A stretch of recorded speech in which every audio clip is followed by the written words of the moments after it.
Introduction to the Complete Jewish Study Bible from the General Editor. You hold in your hands, or I hold in my hands, a book that will open your eyes to the Bible as never before. You may have heard something like this previously, so you might be wondering, how can I make such a bold claim? The answer is that this study Bible contains information from Jewish sources to explain a thoroughly Jewish book. The Bible, written by Jews, about Jews, initially for the Jews, in the Jewish land of Israel. This study Bible contains the newly updated Complete Jewish Bible, CJB, the standard for all Bible texts that restores the original and essential Jewishness to God's Word. Why is that so important?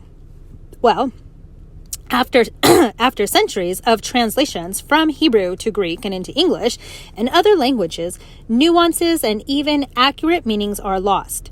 In one critical example, the original Jewish form of Messiah's name, Yeshua or Yeshua, is used in this Bible instead of the Greek translation, Jesus. Of course, there's nothing inherently wrong in saying Jesus, but it's not how he was known to his family, friends, and first-century followers. To them, he was Yeshua, a Hebrew name meaning salvation. Since Hebrew names were often given to reflect something about the person, what better name could be given? Reading the Bible in this way increases understanding. Since all translations are transliterations for non-Hebrew speaking readers, the CJB does so as well.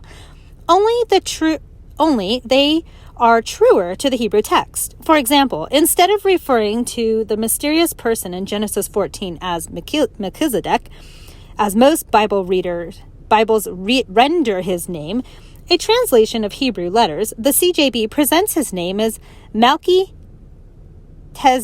which means my king is righteous, or king of righteousness.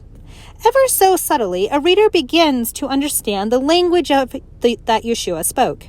There are thousands of words in the CJB like this, reminding the reader that the Bible was written entirely by Jews. Yes, even Luke was most likely Jewish, as you will discover in the Complete Jewish Study Bible. In this update, Complete Jewish Bible, we have increased the English definitions of Hebrew transliterated words in parentheses presented, along with the word itself. Thus, you will see that Eve is really Hava, which means life. Obviously, since this is not an interlinear Bible, we couldn't do it for all Hebrew or Greek words, so we chose those words we thought would be most meaningful to you. Another update to the Complete Jewish Bible is the removal of all Yiddish words, such as Taurus, replacing them with English equivalents, in this case, troubles. We felt that although using Yiddish, the language of Eastern European Jews, which combines Hebrew and German, was a way to reinforce just how Jewish the Bible is, it made the text more difficult to read and understand. Many of our loyal readers request this. This also makes the text more credible in the academic world. All Bible teachers would say that to truly understand God's Word, the context of the words must be understood, as well as the technical meaning of the word itself. For example, how can we understand what born again fully means unless we know how the expression was used in the Second Temple era, the time of Yeshua? This rabbinic expression used by Messiah Yochanan, John 3:3, has levels of meaning. So the Complete Jewish Study Bible, CJSB, includes an excellent article on this term, as well as other numerous short articles to help the reader understand the Bible better. Many of the articles are from books published by Messianic Jewish publishers and other similar sources, which, like the CJB, are useful in presenting a fuller picture of God's Word. But not all the content in the CJSB comes from Messianic Jews. Some of the bottom of the page notes are supplied by Christian theologians who have an understanding of the history and the culture of ancient Israel.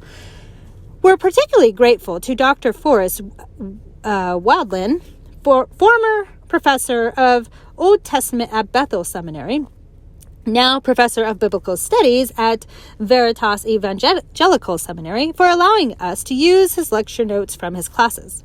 We also use the source that is generally not acceptable to most people unless they are Orthodox Jews or Bible scholars. That is, we quote from the Talmud, the collection of rabbinic writings on the Tanakh, Old Testament, existed during extent during the Second Temple era. We also include content from the major rabbis and Jewish scholars for the past 2 millennia. Although some people might think that it is inappropriate to include the writings of non-Messianic Jews, the thoughts of these rabbis and sages add rich meaning and application to the notes. After all, who better to discuss the Tanakh than Jews steeped in Hebrew and deeply engaged in understanding the text? I think you will find these comments to be quite meaningful. A few words of thanks. In the back of this study Bible, you will find a list of those who either directly contributed to it or were quoted in it. They have made the CJSB the valuable work that it is. I also want to thank Rabbi Mark Rantz, who assisted me by finding many of the Jewish sources added to this book, as well as helping with some of the administrative details.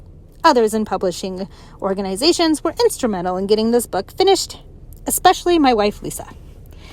Rabbi Dr. John Fisher, the theological editor, read nearly 100% of the articles and notes to check for accuracy and correctness. Additionally, John and his wife, Dr. Practice Fisher, were involved at the onset of this project, along with Drs. Bruce Stokes and David Friedman.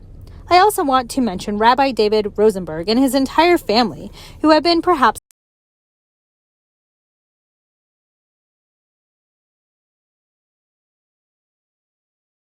the biggest fans of the CJB, going back to when Dr. Stern translated the Jewish New Testament in 1989.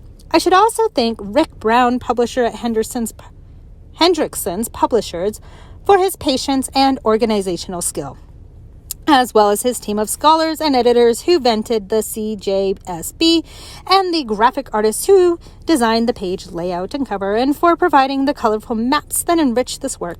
Also, Patricia Klein, may she rest in peace, was instrumental at the onset of this project and connected me to Hendrickson Publishers. She was a good friend of both mine and Rick Brown. But lastly, and certainly not least, we are all thankful to God of Abraham, Isaac, and Jacob, and his Messiah Yeshua, who made all this possible. Rabbi Barry Rubin, General Editor, April 2016.